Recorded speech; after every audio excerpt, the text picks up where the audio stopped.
Hey guys, welcome back to another video on the channel. Today it's by Jack Leffert. I'm here with my cousin, Claire. and we will be doing a video today about Wing the Fire. It'll be Wing the Fire What If? Yay. And what is it? So Claire will be with you first. Hers is, what's kind of like the what if for you? So for mine, I will be doing what if Whiteout got all of the Nightwing powers and Darkstalker got none. Yeah, and mine is what if Sunny chose herself to be queen in book 5. Also, major spoilers ahead. So please, if you haven't finished like these books, probably click off and go do that first.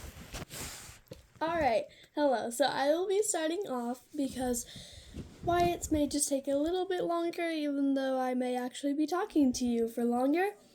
But today we will be diving into ancient times all the way 2,000 years ago. And we will be talking about what if Whiteout, Darkstalker's sister, got all 3 of the Nightwing powers instead of Darkstalker. Again, super major spoilers. So if you haven't read these books, you can click off. If you're not interested in reading these books, then you get to choose. Maybe one day you will, but this is your decision. So let's start now. So Whiteout, the younger sister of Darkstalker, was right next to Darkstalker in their eggs. When Darkstalker was in his egg, of course, Darkstalker's different than other dragons, but if you read the Darkstalker book, you know that he had the chance to give Whiteout the Nightwing powers as well.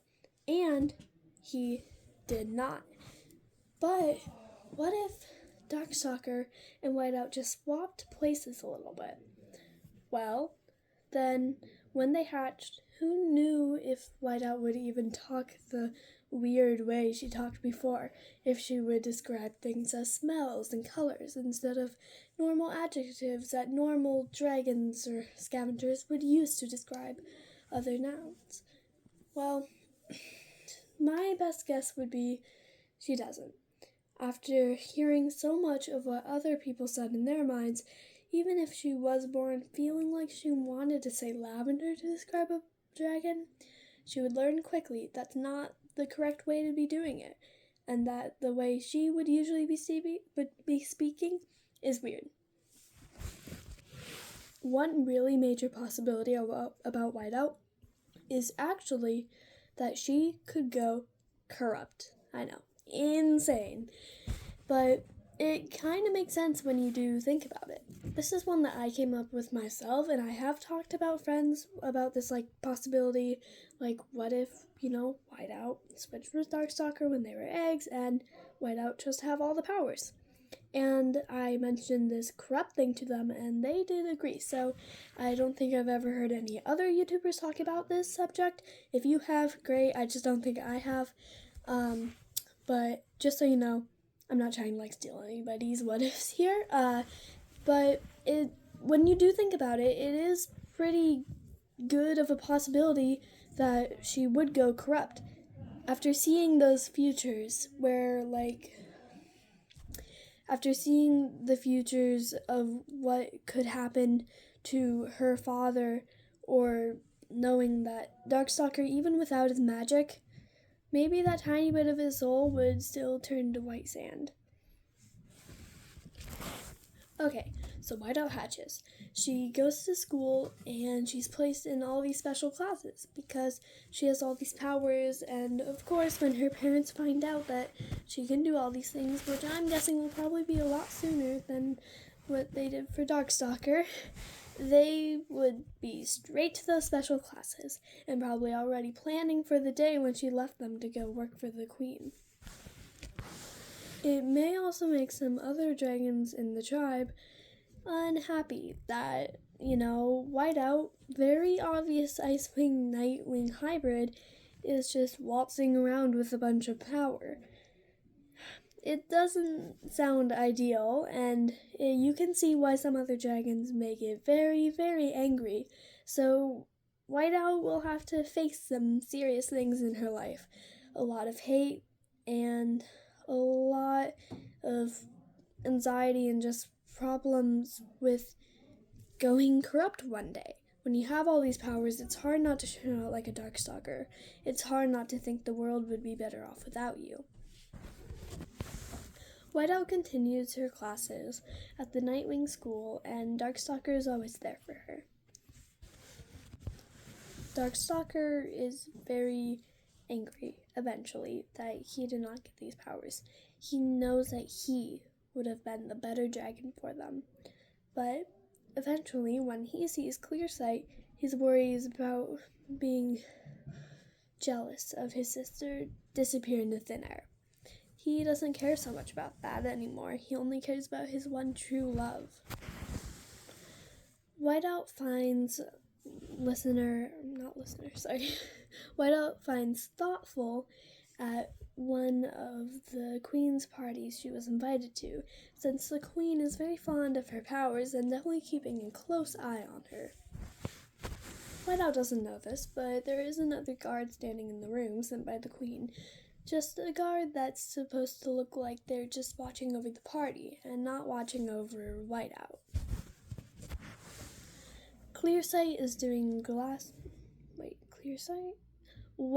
is doing some glass paintings with Thoughtful.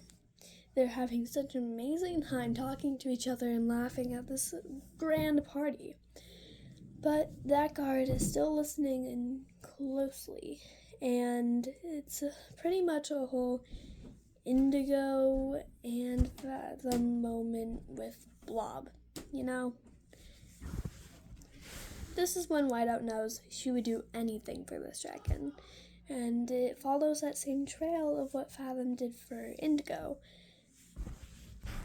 Listener and Whiteout start dating, and Foeslayer is actually really happy about this. Arctic and Foeslayer start to get a little bit closer as well, because they know that their daughter is happy, and, well, Darkstalker seems happy with Clearsight too.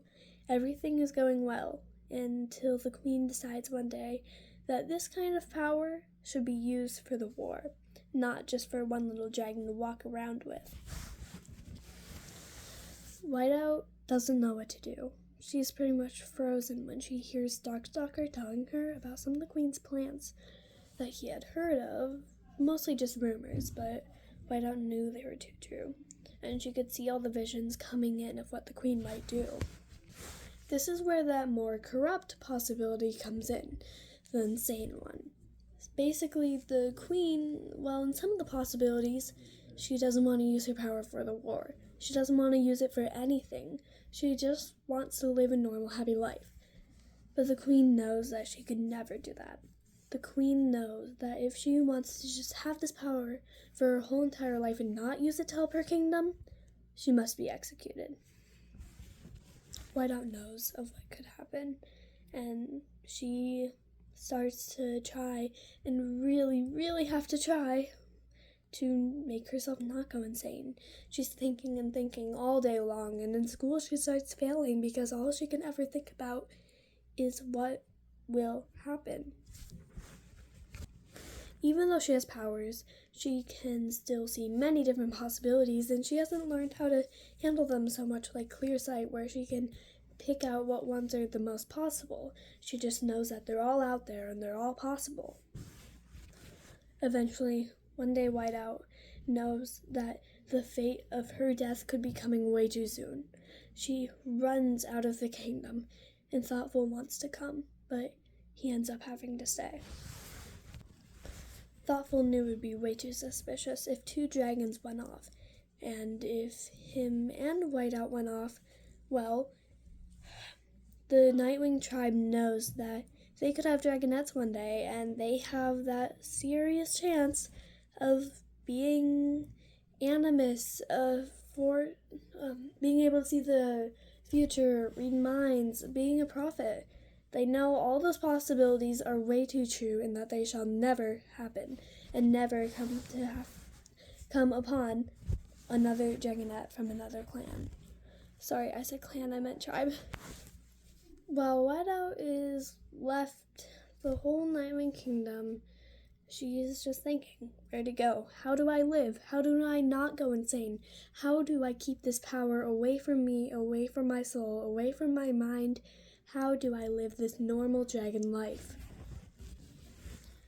Well, when Clearsight knows that Pantala is a true thing, that's not just the rumors going around in school, Darkstalker agrees to fly with her all the way to Pantala because that's how much he trusted her.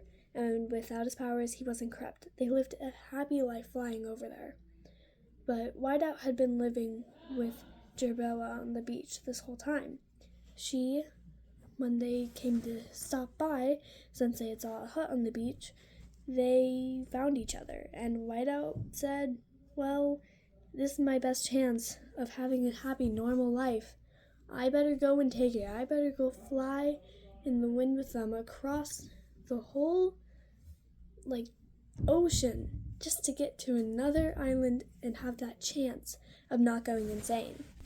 They reach Pantala and all is well. Instead of Clearsight finding Sunstreak, she finds Darkstalker. Well, she continues to have Darkstalker, and they live so happily. But Beetlewings kind of have to evolve by themselves into Silkwings, and it's not because of having a little bit of that Nightwing blood in them that all those tribes are created. But all of the tribes eventually do come, it's just they're a little bit different. So Silkwings and Hivewings aren't exactly the same as they were in the actual Third Arc books, but the tribes are still there. Thoughtful had luckily made it to the hut just in time to be there when Darkstalker and Clearsight had stopped by. He made the journey with them because he could not bear being without Clearsight. And when they got there, they just continued to have that amazing love for each other. And although they were not accepted at first by the tribes, and they seemed very, very odd, they still lived there happily. And Whiteout knew this was her best chance of not being insane, not going crazy, of protecting herself. Meanwhile, Jerboa still knew about these dragons. She still knew that they had gone all the way to another continent, and nobody else knew that. No other dragon in the whole entire world. Of course, the queen knew that something was up, but did she know that they were all the way on another continent? No, she didn't. When things all went well, only the worst had happened. Listener and Whiteout's Dragonette had some of the powers of which Whiteout had.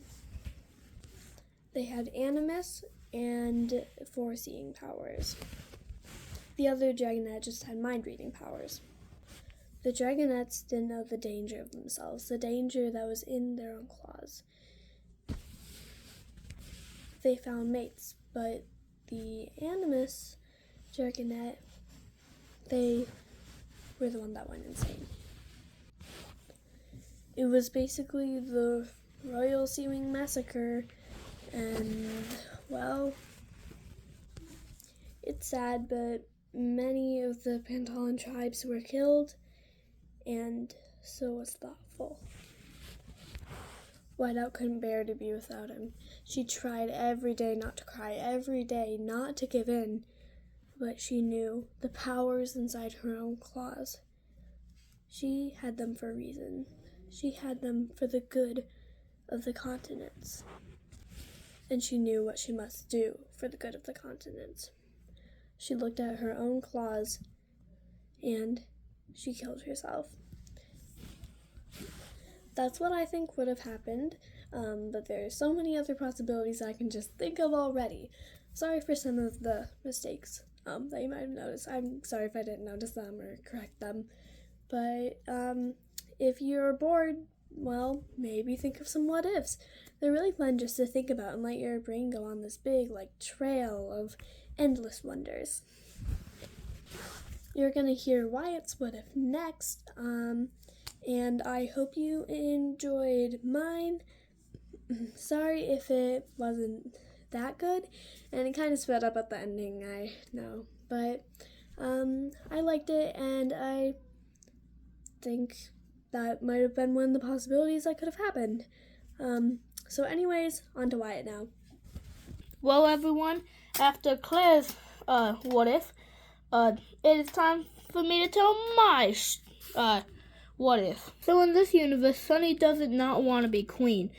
In this universe, she decides that she will be able to fix everything and gives herself the Eye of Onyx. Just like in the actual story, Blister gets extremely mad. Thorn still wants her daughter to be queen, so she still tells Blister to fight her. Blister semi-agrees, but runs at Thorn and slashes out one of her eyes. She runs over to Sunny and yanks the Eye of Onyx. And, well, we all know what happened after that. Blister still died, and it was unfortunate. Not really unfortunate, actually, it was very fortunate. And the Dragonets of Destiny still got a semi-happy ending.